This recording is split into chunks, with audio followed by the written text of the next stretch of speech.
अहम भक्तिरिति ख्याता इमो मे तनयो मतौ ज्ञान वैराग्य नामानौ काल योगेन जय जरो।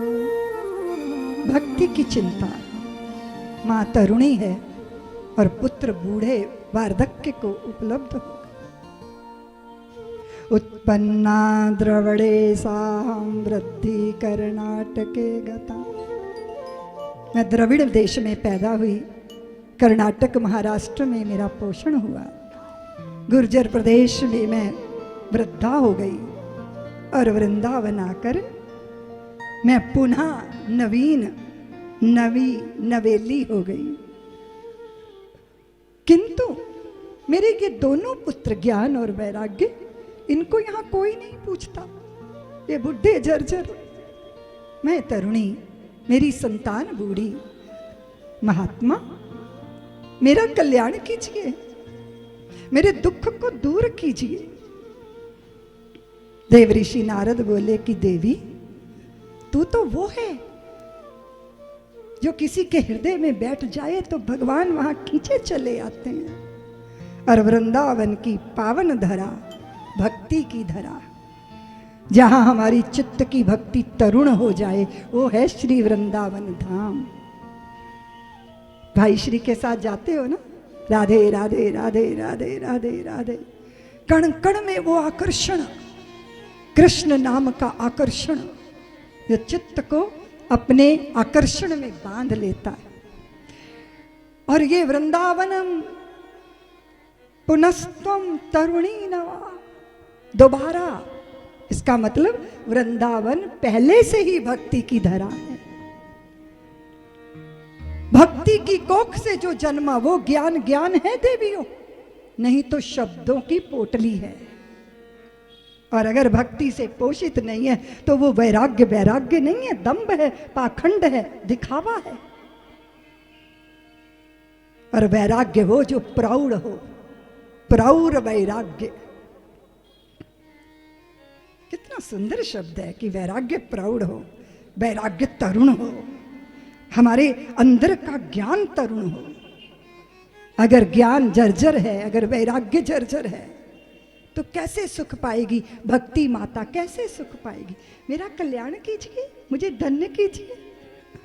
इस कलयुग ने मुझे आहत किया, पर कलयुग को परीक्षित ने शरण क्यों दी? तो देव ऋषि ने कहा कि देवी, कलयुग की भी बड़ी महिमा है। अब हम सतयुग में नहीं हुए, त्रेता में नहीं हुए, द्वापर में नहीं हुए, हम उसी के गुण गाते रहे। अरे हम कलयुग में पैदा हुए हैं, तो कलयुग का भी तो कोई गुण होगा ना? क्यों ना हम उसकी महिमा को समझे। यत् फलम नास्ति तपसा ना योगेन समाधिना तत्फलम लभते सम्यक् कलौ केशव कीर्तनम। पहले के युगों में मन से किए गए पाप के भी फल भोगने पड़ते थे।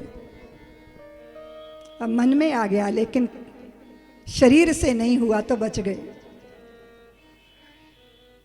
अपने युग की महिमा ये है कि हम भाई श्री जैसे संतों की शरण में हैं। कलयुग है। अब मैं क्यों बात करूं कि सतयुग आएगा, सतयुग बीत गया।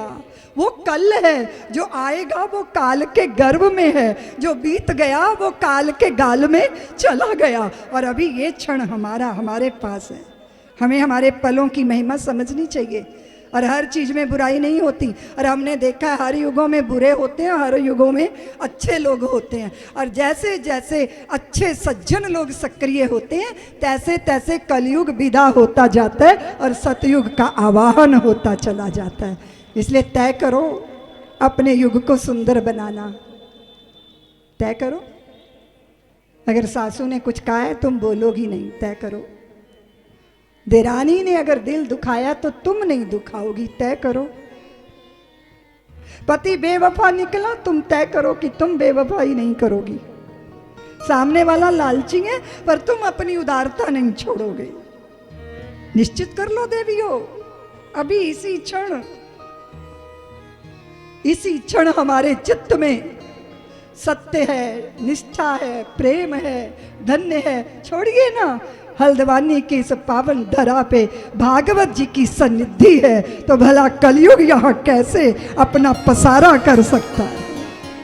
भागवत की सन्निधि। और हमने जिस दिन तय कर लिया, इसलिए छोड़िए बात कि जो कल था, जो आएगा नहीं। हमें कल का नहीं पता, हमें आने वाले कल और जाने वाले कल का नहीं पता, हमें इसी क्षण का पता है। और ये क्षण हमारे हाथ में है। सीख सुनहरी पुरखों की रखना हरदम याद, किया वक्त बर्बाद जिन्होंने हुए वही बर्बाद। कठिन काल में वीर कभी भी पीठ नहीं दिखलाता, या तो हंसा मोती चुगता या भूखा मर जाता। शुभ कर्मों के बिना कभी भी हुआ नहीं निस्तारा, और जीत लिया मन जिसने उसने जीत लिया जग सारा। इस दुनिया का सार एक है, नित्य आबाद रवानी, अपनी राह बना लेता है खुद ही बहता।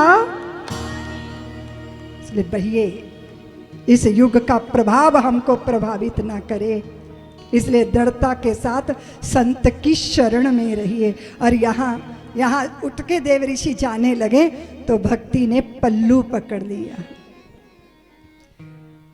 तुम तसल्ली ना दो, सिर्फ बैठे रहो, रंग महफिल का सारा बदल जाएगा। दुख से तपता हुआ और सताया हुआ मेरा गिरता हुआ दिल संभल जाएगा।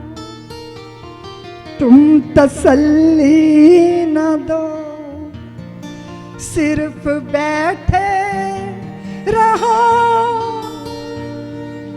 रंग महफिल का सारा बदल जाएगा।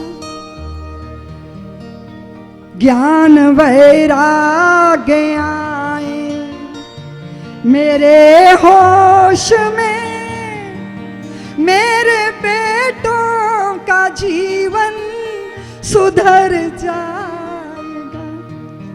तुम तसल्ली न दो, सिर्फ बैठे रहो, रंग महफिल का सारा बदल जाएगा। संत दर्शन से जीवों के पातक नशे और प्रारब्ध मेरा सुधर जाएगा। तुम तसल्ली न दो, दुख से तड़पो मती, सुख में हर्षामती। प्रभु को भूले तो जीवन बिगड़ जाएगा। तुम तसल्ली न दो, सिर्फ बैठे रहो, रंग महफिल का सारा बदल जाएगा। जीव जीवन प्रभु ने भजन को दिया, प्रभु को भूले तो जीवन बिगड़ जाएगा। तुम तसल्ली न दो। संत समागम हरि कथा तुलसी दुर्लभ दोय। और फिर देव ऋषि जैसे संत मिल जाए, देवी चिंता मत करो, बस संत की यही पहचान है जो ये कह दे कि ना चिंता नहीं, बिल्कुल नहीं। तुम पूछती हो ना कि दीदी मां संत का लक्षण बता दो, क्या है? वस्त्र पहने हुए वो संत, भेष बनाया हुआ वो संत, नाम के आगे पीछे बड़े अलंकार लगाए हुए वो संत। क्या है संत? ये भेष धारण करना, ये तो हमारी यूनिफॉर्म है देवियों, जैसे फौजियों की होती है, जैसे जैसे सिपाहियों की होती है, ऐसे हमारी यूनिफॉर्म है। हाँ, तय किया है कि साधुता चित्त को रंग ले। हाँ, सच्चा गुरु मेहरबाना मेरा रंग दे मंजीठी चोला, मेरे मन में ये रंग चढ़ जाए, श्याम तेरा रंग चढ़ जाए। क्यों? क्योंकि मैंने संतों को मस्त देखा, आनंदित देखा, उसी आनंद की चित्त में लालसा पैदा हो गई। तो यहाँ सब राम रस के लंपट रसिक सबको निमंत्रण दिया गया है भाई श्री के द्वारा कि पीने वालों आओ, यहाँ पियो, बैठकर पियो, अपने चित्त को रंग में रंगो, श्याम रंग के मटके में डूबो, फिर उतरो, उतराओ। उतराना मुश्किल हो जाएगा। डूबना है तो चल गहराई में, साहिल के लिए बेताब ना हो, दरियाए मोहब्बत के नादां कहीं किनारे होते हैं। ये निमंत्रण है। मैं तुम्हें घर घर में स्थापित कर दूंगा देवी, चिंता मत करो, तेरे लिए पुरुषार्थ करूंगा, तेरे पुत्रों के लिए पुरुषार्थ करूंगा। आकाशवाणी हुई सदकर्म करो। सदकर्म क्या? सनकादि को पूछ रहे हैं कि मैं ये चिंता कर रहा हूं कि मैं भक्ति का दुख दूर करने के लिए सदकर्म कौन सा करूं। सनकादिकों ने कहा देव ऋषि भागवत पारायण करो, यही है सदकर्म।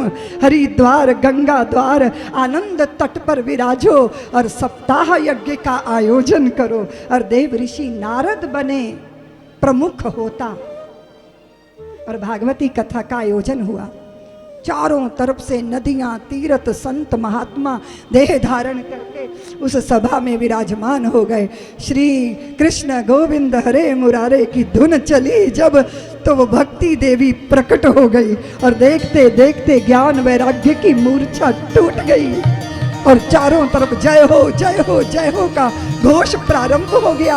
अरे अरे, ये भक्ति कहाँ प्रकट हो गई, ये भक्ति कहाँ से आ गई? श्रीमद् भागवत महापुराण के प्रत्येक श्लोक के अर्थ में भक्ति विराजमान है और उसी से भक्ति प्रकट हुई है। मैं कहाँ बैठूं, मैं कहाँ बैठूं? देव ऋषि बोले देवी तुम भक्तों के हृदय में जाकर बैठ जाओ, वही तेरा आसन है, वही तेरा आधार है, वही तेरा आधार है। सब्सक्राइब करें साध्वी ऋतंभरा जी के YouTube चैनल को और हमारे वीडियो को सबसे पहले देखने के लिए बेल आइकन को दबाना न भूलें।